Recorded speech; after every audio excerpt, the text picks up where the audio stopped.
টানা আড়াই মাস শরীরে বয়ে বেরিয়েছেন করোনার জীবাণু। পরপর 4টি পরীক্ষায় পজিটিভ হওয়ার পর পঞ্চমবারে করোনামুক্ত হয়েছেন রেজাউল করিম নামে এক ব্যক্তি। বিশেষজ্ঞরা বলছেন বাংলাদেশে এমন ঘটনা বিরল। সুস্থ হওয়ার পরও শরীরে মৃত ভাইরাসের আরএনএ থাকার কারণে বারবার পজিটিভ আসতে পারে বলে মত দিয়েছেন তারা।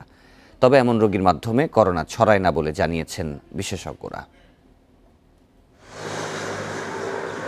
40 বছর বয়সী রেজাউল করিম টানা আড়াই মাস করোনায় ভোগা এই ব্যক্তি শিকার হয়েছেন তিক্ত এক অভিজ্ঞতার। 26 জুন স্কয়ার হাসপাতালে প্রথমবার করোনা পজিটিভ হওয়ার 15 দিন পর দ্বিতীয় পরীক্ষা করান আইসিডিডিআরবিতে। ফলাফল পজিটিভ। 11 দিন পর 21 জুলাইতে করোনার তৃতীয় পরীক্ষাতেও পাল্টায়নি ফলাফল।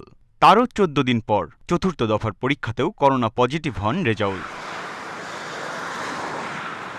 রেজাউল জানান 15 দিনের পর থেকেই শারীরিক অসুস্থতা কমতে থাকে তার। পরে উপসর্গ কম থাকলেও পরীক্ষায় বারবার পজিটিভ আসতে থাকায় হারিয়ে ফেলেন মনোবল। 3 বার পর্যন্ত আমি স্বাভাবিক ছিলাম।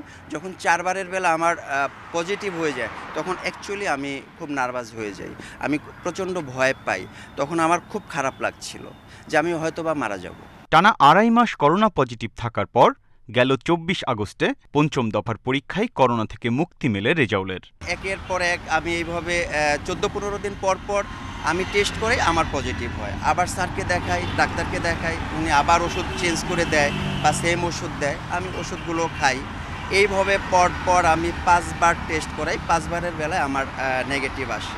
জনস্বাস্থ্য বিশেষজ্ঞরা বলছেন একাধিক কারণে টেস্টে ফলাফল পজিটিভ আসতে পারে, যা নেতিবাচক প্রভাব ফেলতে পারে রোগীর মনোজগতে। নাকের ভিতরে যে জায়গাটাতে পরীক্ষা করা হয় সেই জায়গাটা নেজাল ইপিথেলিয়াম বলে। নেজাল ইপিথেলিয়ামে মৃত ভাইরাস থাকে। সেই মৃত ভাইরাসের ভিতরে এক ধরনের প্রোটিন জাতীয় পদার্থ আরএনএ থেকে যায়।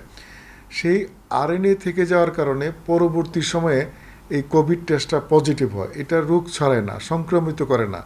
যার ভিতরে থাকে সেও সংক্রমিত হওয়ার সম্ভাবনা থাকে না, তার ভিতরে কোনো উপসর্গ থাকে না এবং অন্য কেউ সংক্রমিত করে না। সুতরাং এটা নিয়ে ভয়ের কিছু নাই। আড়াই মাস পর্যন্ত কনজিকিউটিভ 5টি টেস্ট কেন পজিটিভ হলো তা অবশ্যই বিশদ পরীক্ষা নিরীক্ষা, গবেষণা এবং ফলো আপের প্রয়োজন আছে বলেই মনে হচ্ছে। এই রুগীকে ফলো আপ করতে হবে, এ ধরনের অন্যান্য কেসগুলোকে ফলো আপ করতে হবে এবং পরীক্ষাগুলো সঠিক হয়েছে কিনা, রিয়েজেন্ট ভালো ছিল কিনা, পরীক্ষার পদ্ধতি সঠিক কিনা সেটিও আমাদেরকে দেখতে হবে। বিশ্বজুড়ে করোনার গতি প্রকৃতি এবং উপসর্গ নিয়ে এখনও চূড়ান্ত মীমাংসায় পৌঁছাতে পারেননি চিকিৎসা বিজ্ঞানীরা।